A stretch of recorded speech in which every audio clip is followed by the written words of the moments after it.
My name is David Hersman. I'm a cousin to Henry Hersman, who is a grandfather to some of you, parent, and father-in-law to others. And our dads, my dad and Henry's dad, were brothers. And for a time as children, Henry's family and his siblings that were born by that time, 4 of them, counting him, we lived on the farm, my grandfather's farm, and Henry and them lived on the next place up the road.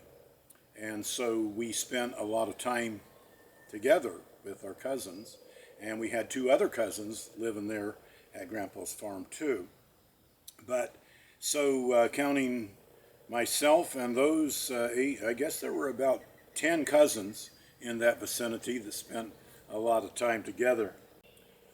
It occurred to me that there aren't very many people still living who could remember any stories about Henry from the early part of his childhood. And this next incident that I'm going to tell you about is from the period of time before Luann and Connie were born.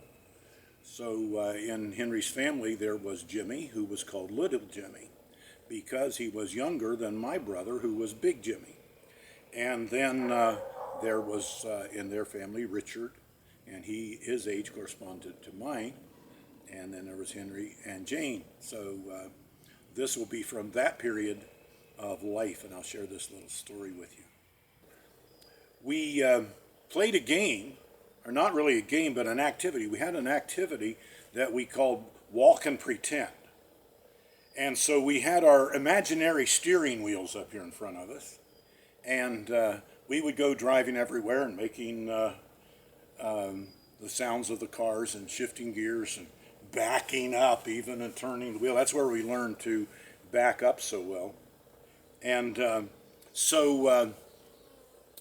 anyhow, Henry carried this walk and pretend thing a step farther than the rest of us did. We were all walking around with our imaginary steering wheels and just hold them like this. But Henry couldn't quite imagine how an imaginary steering wheel could stay up there by itself.